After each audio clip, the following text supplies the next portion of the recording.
Action films dazzle us with precision, flawless stunts, massive explosions, and heroes who always land on their feet.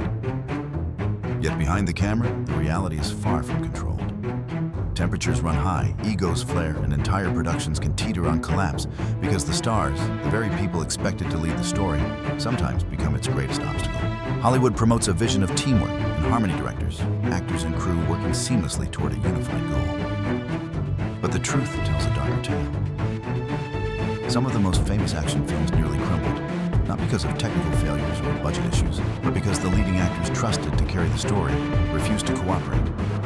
Rewrote lines on the fly, walked off set, clashed violently with the creative team. Tonight we venture behind that veil. These are the stories of movies on the edge productions, where scripts were torn apart hours before filming stunts rebuilt overnight, and directors forced to navigate unpredictable stars. Some films barely made it to release, others were patched together in secret, and a few survived only because the studios buried the truth about what had almost destroyed them. So take a deep breath and peer into the shadows, because the chaos on screen is nothing compared to the storms that raged just beyond the cameras. Fact 1. Die Hard 1988. Bruce Willis challenges the film before it even starts. When Die Hard began production, Bruce Willis was far from the seasoned action star audiences know today. Stepping from television comedy into a high-stakes blockbuster, he brought uncertainty that quickly rippled across the set.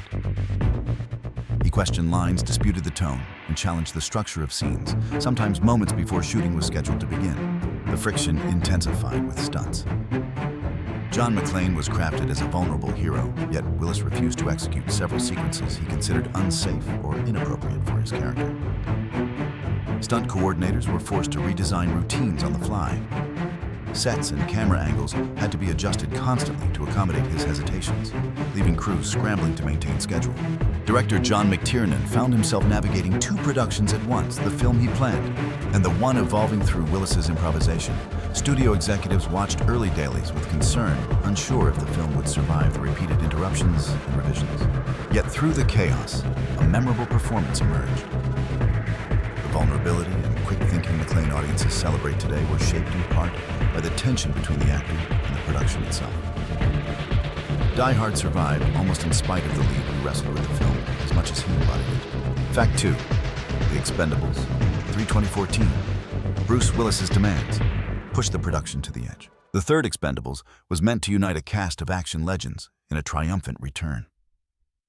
But behind the scenes, chaos erupted when Bruce Willis delivered a staggering financial demand for just a few days of shooting.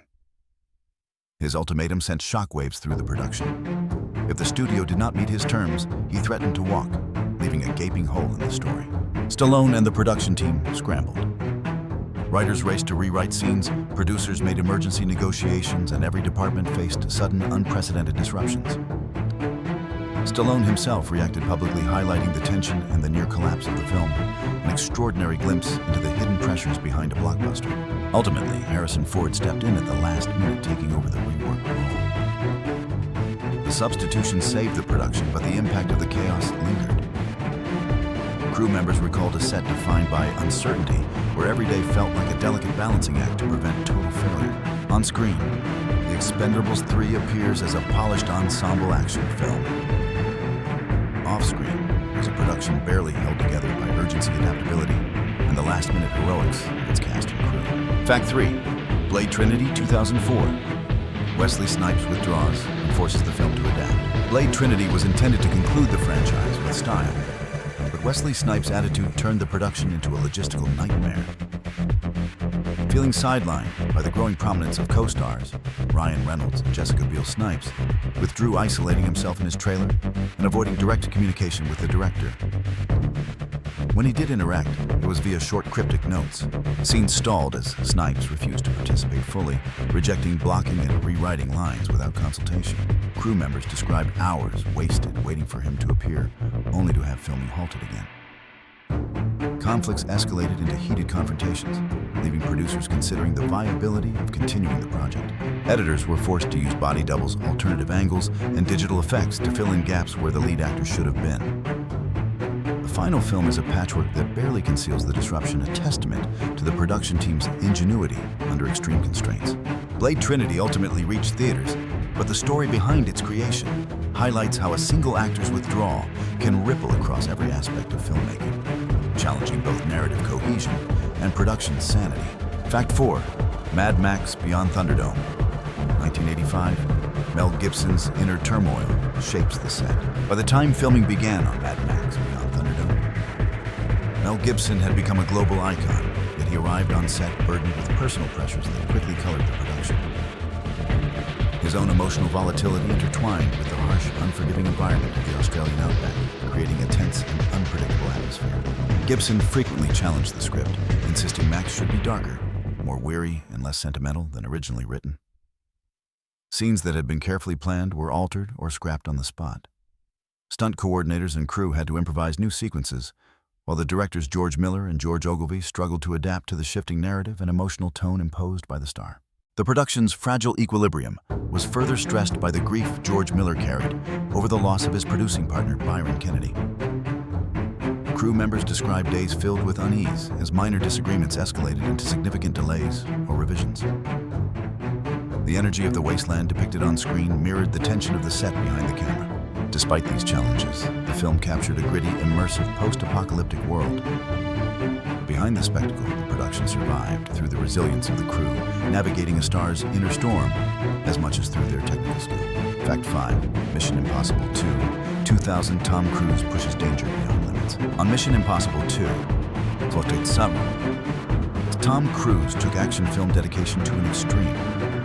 Determined to deliver authenticity, he insisted on performing nearly every stunt himself, from free climbing cliffs to high-speed motorcycle chases. While audiences would see seamless spectacle behind the scenes, his insistence created intense pressure for the crew, stunt coordinators, and director John Woo. Crews continuously requested changes to stunts and camera angles, demanding higher risk, greater danger, and more dramatic visuals. Each new requirement forced teams to reconfigure safety measures, rewrite choreography, and rebuild setups overnight. Days meant to be straightforward sequences, stretched into multiple weeks of complex planning. The production fell behind schedule, and other Hollywood films adjusted their own timelines as key actors were tied up. Crew members admired Cruise's dedication, but also feared the consequences. Every stunt carried the weight of potential disaster. Ultimately, MI2 delivered the breathtaking action Cruise envisioned. But the process revealed the hidden chaos behind heroic performances, the invisible labor, stress, and peril required to turn an actor's vision into cinematic reality. Fact 6. Waterworld 1995. Kevin Costner's need for control sends the production adrift. Waterworld was conceived as a bold, aquatic epic, but from the start, Kevin Costner's desire to control every element of production created tension that threatened to sink the project. He intervened in everything from dialogue and character arcs to set construction and stunt execution, leaving crew members scrambling to meet shifting demands. Rehearsed sequences on massive floating sets were repeatedly rebuilt to suit Costner's vision, while storms and unstable equipment compounded delays. Director Kevin Reynolds and the crew navigated disagreements over tone and direction as Costner insisted on artistic oversight beyond his role. Crew members endured long days on water, while Costner enjoyed accommodations on land, deepening resentment. The production schedule and budget were repeatedly strained. Yet despite the turmoil, the film reached completion. Waterworld became infamous for its behind-the-scenes disasters, illustrating how a star's dominating presence can create as much chaos as the natural elements nearly derailing a film built on ambition and spectacle. Fact 7. Speed 2. Cruise Control, 1997. Sandra Bullock's reluctance slows the action. During the production of Speed 2, Sandra Bullock entered the project with visible hesitation. She disliked the script, feared being typecast as an action heroine, and was unenthusiastic about returning to the franchise. Her reluctance immediately affected the energy of the set and the pacing of the film. Bullock refused many of the physically demanding sequences originally designed to highlight her character's heroism. Scenes were rewritten or simplified to accommodate her concerns, turning Annie from a proactive lead into a more reactive figure. Writers and stunt coordinators were forced to adapt quickly, often redesigning sequences daily to maintain coherence. The massive cruise ship set demanded precise timing, yet Bullock's hesitancy created constant disruptions. Action beats meant to drive the story forward were either delayed or adjusted around her participation, forcing crews to rethink shot composition, blocking, and camera angles on short notice. Ultimately, the film's momentum was compromised. While Bullock performed professionally, her lack of investment in the role left an unmistakable mark. Speed 2 became a sequel, missing the spark of its predecessor, a production shaped by the absence of a leading actor's full engagement. Fact 8. Top Gun 1986. Tom Cruise crafts Maverick into his own creation. Tom Cruise approached Top Gun with a vision that extended beyond acting. He wanted Maverick to embody the perfect action hero in every frame. This ambition created both inspiration and friction on set. Cruise challenged dialogue, reworked emotional beats, and pushed for a cooler, more confident portrayal that often conflicted with the original script. His influence extended into the aerial sequences.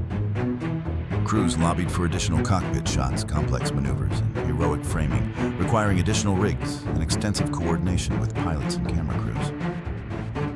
Scenes were modified on the fly to accommodate his requests, creating logistical strain while enhancing the character's on-screen persona.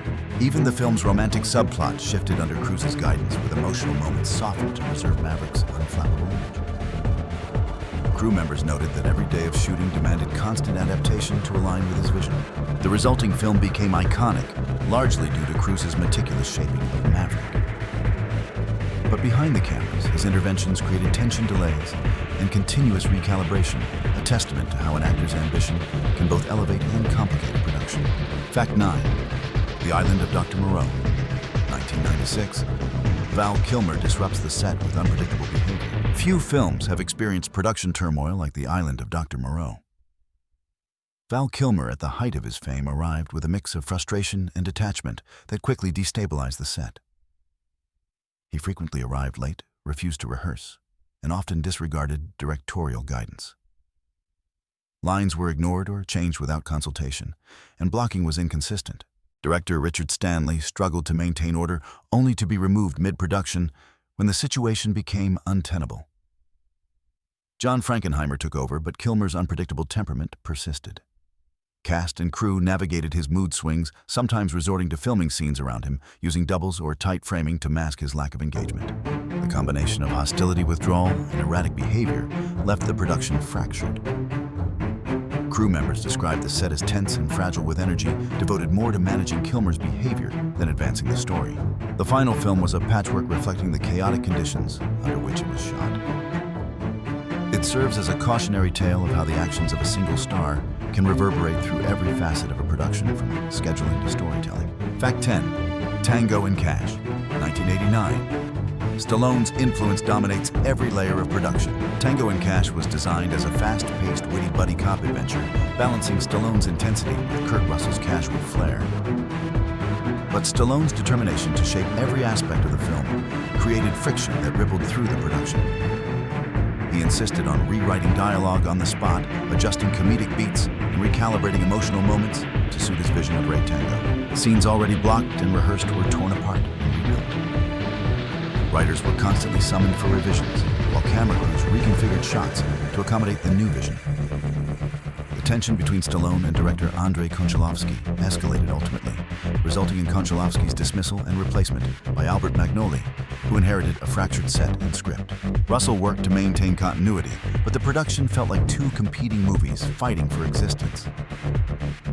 Every day demanded adaptation, improvisation, and negotiation to keep filming moving. The final product retained moments of brilliance, but beneath the action and humor lay the hidden struggle of a production steered, reshaped, and nearly unbalanced by a single star's control. Fact 11. The Bourne Identity, 2002. Matt Damon reinvents the action hero. When Matt Damon took on Jason Bourne, he envisioned a realistic, flawed hero rather than a polished action superstar. His insistence on a character-driven approach quickly clashed with studio expectations for a traditional action thriller. Damon challenged lines, rejected choreographed sequences, and pushed for fight scenes to feel grounded and visceral, reflecting Bourne's confusion and vulnerability. Director Doug Liman supported Damon, creating tension with Universal executives who feared the film would stray too far from mainstream expectations. Key set pieces were reworked, chase sequences rebuilt, and several scenes reshot to align with Damon's vision. Production schedules were stretched, requiring the cast and crew to adapt constantly. Post-production also reflected Damon's influence. Editors incorporated new shots, adjusted pacing, and emphasized psychological tension to match the character's inner struggle. The result was a groundbreaking action film that defined a new standard for realism and character depth born from the friction between an actor's vision and studio expectations. Fact 12. Text 2002.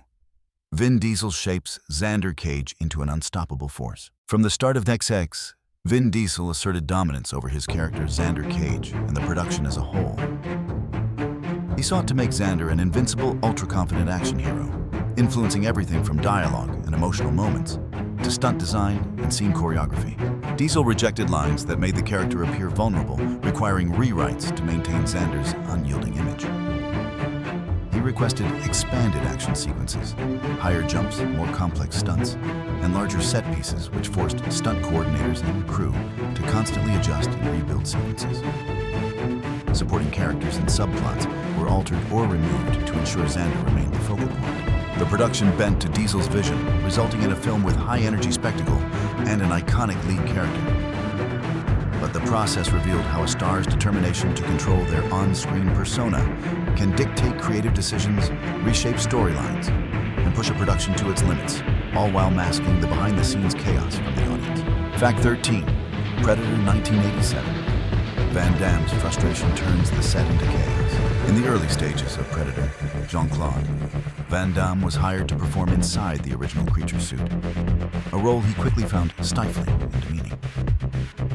Expecting to showcase his martial arts abilities, he instead faced a cumbersome, restrictive costume that left him invisible to the audience and frustrated on set. The tropical jungle conditions intensified his discomfort, and Van Damme pushed for more fluid, acrobatic movements to reflect his skills. The production team, however, needed a hulking, monstrous alien and repeatedly denied his requests. Tensions mounted as he refused certain takes, walked off set, and clashed with crew members responsible for the suit's design. Ultimately, Van Damme was dismissed, and the Predator had to be redesigned from scratch. Stan Winston's final version became iconic, but the production faced a near collapse due to the conflict between a star's expectations and the studio's vision. The film's success masked the chaos and conflict that almost derailed the entire project. Fact 14. Lethal Weapon 4, 1998. Mel Gibson's volatility shapes the production. By the time filming began on Lethal Weapon 4, Mel Gibson's off-screen turmoil, including personal pressures and stress, brought an unpredictable energy to the set. Crew members recalled days where he improvised dialogue, discarded planned lines, or altered emotional beats mid-scene. Even meticulously rehearsed sequences were shifted by his spontaneous decisions. These changes extended to action sequences, where Gibson rejected planned stunts or requested last-minute alterations, putting additional strain on the stunt team. The arrival of Jet Li, bringing precise choreography, intensified the pressure and highlighted the contrast between performers' working styles. Director Richard Donner, despite years of experience, faced a constantly shifting set. Crew members described the environment as tense, requiring constant adaptation. On screen, the film delivered humor and action, but behind the scenes, it was a production navigating the volatility of its lead star. A delicate balance of improvisation, patience, and crisis management. Fact 15. The Avengers, 1998. Ralph Fiennes' disengagement creates a hollow production. Before the rise of superhero cinema, The Avengers, 1998, attempted a stylish spy action reboot. Ralph Fiennes and Uma Thurman were the leads, but Fiennes' detachment quickly undermined the production. He delivered flat, disengaged readings, ignored direction, and resisted engaging with co-stars, leaving emotional and comedic scenes hollow. The set, already challenged by rewrites, studio interference, struggled to maintain cohesion. Scenes requiring interaction with Thurman or other actors often failed to land, and editors had difficulty constructing sequences where his energy matched the intended tone. Crew members reported an atmosphere of quiet tension as everyone adapted around Fiennes' lack of involvement. The film's final release reflected this disconnect, uneven, disjointed, and lacking vitality. Behind the polished cameras, the project's struggles stemmed largely from the indifference of a lead actor, demonstrating how even a technically competent production can falter when its star refuses to engage. Bonus fact: The Crow, 1994, a tragedy born from oversight and exhaustion. The Crow was poised to be Brandon Lee's breakout role, a gothic action film that could establish him as a rising star independent of his father's legacy. But behind the striking visuals and stylized action lay a production riddled with exhaustion, mismanagement, and oversights that ultimately culminated in tragedy. From the beginning, the crew faced punishing night shoots and harsh environmental conditions. Safety protocols were stretched thin as long hours drained focus and energy. Decisions that should have been handled meticulously were rushed overlooked or delegated to exhausted personnel. Prop guns were improperly prepared, and ammunition handling fell below the rigorous standards required for a safe shoot. On the night of the pivotal scene, all these failures collided. A fragment lodged in a prop gun's barrel went unnoticed. When a blank round was fired, it struck Brandon Lee fatally. Initial disbelief among the crew quickly turned to panic. Despite rapid medical attention, Brandon succumbed to his injuries at just 28 years old. In the aftermath, studios controlled the narrative, softening details and settling lawsuits quietly. The official story described the death as a freak accident, but those on set knew it was the result of systemic failure compounded by fatigue, corners cut, and the illusion that safety measures were sufficient. The film was eventually completed, preserving Brandon's performance. Yet the shadow of the tragedy lingered, reminding all who worked on the project, and those who later discovered the story that behind every polished frame in Hollywood, there can exist chaos, negligence, and heartbreak that audiences never see. Hollywood dazzles with heroes, spectacle, and perfection, but behind the lights, cameras, and applause lies a world of tension, hidden conflicts, and secrets no one ever once revealed. What happens off-screen often shapes the story just as much as what unfolds in front of it. If these glimpses behind the curtain have intrigued you, know that countless more hidden stories of ambition, ego, and near disaster await discovery. Every set hides its own battles, every star conceals their own struggles, and every blockbuster carries the shadow of chaos unseen by audiences. Stay close, because every time we peek behind the velvet curtain, Hollywood becomes a little darker, a little more human, and infinitely more fascinating.